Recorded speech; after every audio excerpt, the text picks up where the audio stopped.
Oh, it's good to be there.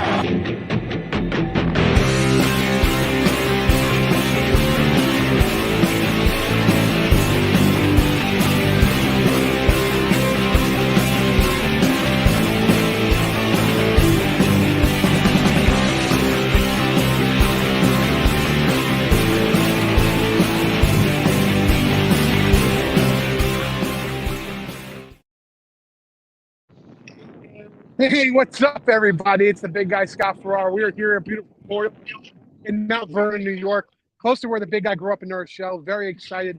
Mikey upstate going to the Excelsior pub right now. Or no, he's ice fishing. Excuse me. Mikey is ice Yeah, I'm ice fishing. I know that people are at the Excelsior pub, so they're holding down the fort. They're taking care of that. Yeah, I'm out.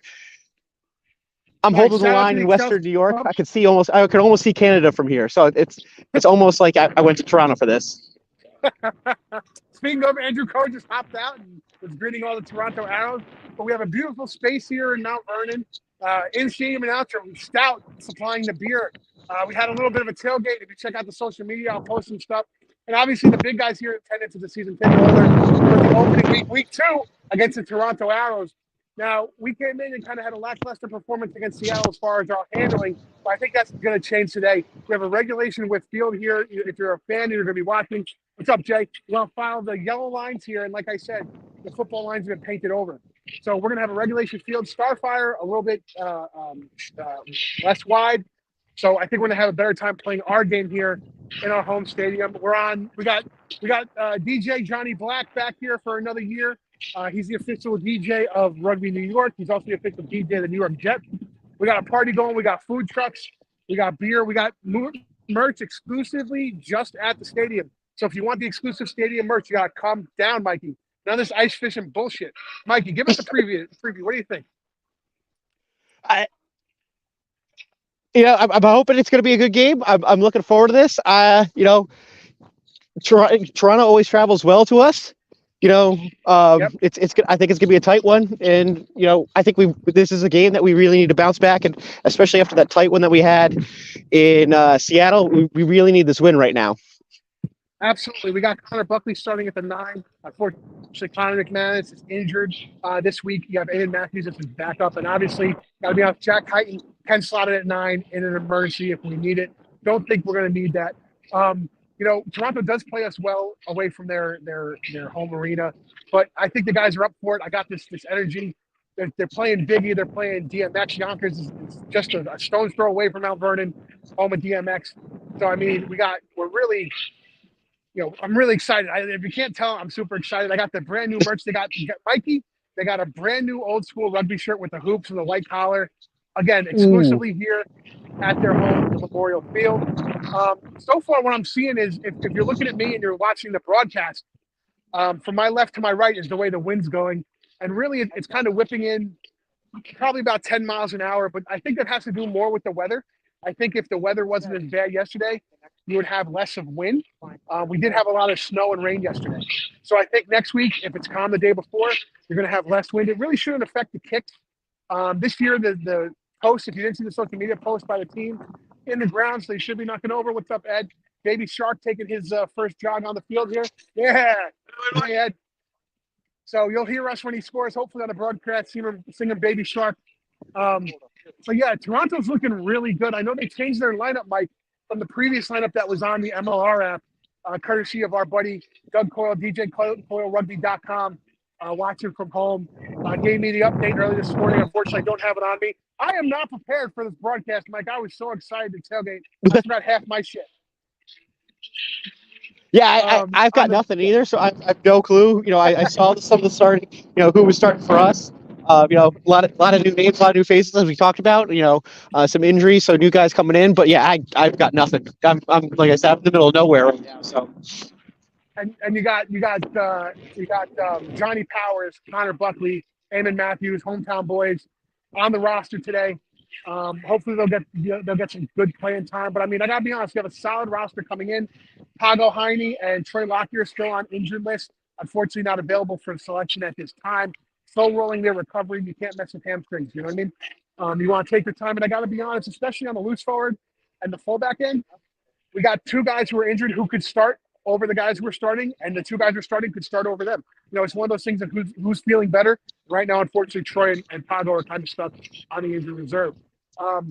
The other thing that's amazing about this arena here, for people who don't know, for some history, the Mean Joe Green Coca-Cola commercial was filmed here at the old stadium before they demoed it.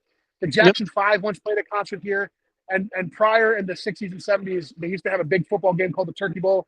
Marischal High School play Iona Prep High School every year on Thanksgiving. They actually show it on Channel 7, filmed here at Memorial Field. So this field has a ton of history. It's co-owned by Mount Vernon, the city, and the county of Westchester.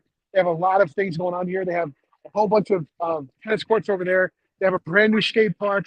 We're surrounded by a bunch of shops, local and big corporation shops. You pretty much get whatever you need. There's a Target.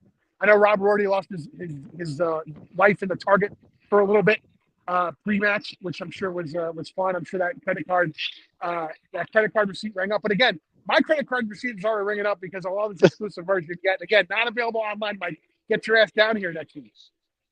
Absolutely. We definitely will be coming down there. I know, get a plan to get a bunch of teams from, the upstate region to come on down, and I'm looking forward to it.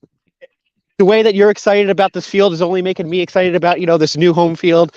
I can't wait. I can't wait to be down there and watch a game in person this season. Yeah, they got hot food, cold drinks. This is a great place to play ball. Brand new grassy turf. I mean, this municipal field right here is what you need in a place like Mount Vernon. You can have male sports, female sports, field hockey, lacrosse, soccer, football, a brand new track. So the county's going to hold a lot of their track and field events here outside. It's a beautiful, easy drive for most people. The Hutchinson River Parkway is just over yonder. Pelham, if you're taking Metro North, you can take the Stanford Local to Pelham. Walk about a mile through Pelham down Wolf's Lane, hang it right under the Hutch here. Or you can also take the 4, 5, or 6 to the last stop. You take the 55 bus, drops you off right in front of the stadium. So there's many different ways to get here if you guys don't have a car. The big guy, obviously, being a little north of here, is going to drive. But shout out to Mikey Rodriguez, who came all the way from Bushwick via public transportation. I got to be honest, he said it was a delight. We got fans from Jersey all the way out here. Unfortunately, our buddy Jason Zimmerman couldn't be here with us today. Shout out to Jay. He's feeling under the weather, and he felt it was best to just hang out, hang back home. So that way next week he's ready to go when we face the OGs. So here's the one thing I'm scared about, Mike, and this is something that Toronto has done against us very well. Their kick chase and counter kicking. When they catch us out in position to chase and get the ball, that's when we often make a mistake. So I think if we can minimize that, we can win this game pretty much on our own terms. Absolutely. It seemed like it's been an issue for us in the past. I think from what we saw last week, we had a much better kick chase, and I think we could rely on the likes of Ed Fidow and Andrew Cohen, stuff like that. People who really know what they're doing to really minimize that that issue that we've been having in the past, specifically against Toronto. So I'm not too worried about it. It's definitely in their game plan to do that that kick and run, but hopefully we've got it in the bag and we could dictate the game and play it on our terms. And just to put another little dagger in Mikey, Siena did beat Fordham Rugby today. Mike's alma mater played in the curtain raiser. Again, Mike was cutting his hair, shaving his legs, or ice fishing, or whatever he was doing. But Siena thumped Fordham. I forgot the final score. Great curtain raiser. The boys were out here playing in really cold weather. It's about 22 and overcast. Right now, it's probably about 42. I think I started to sweat. Too many layers, buddy. Too many layers.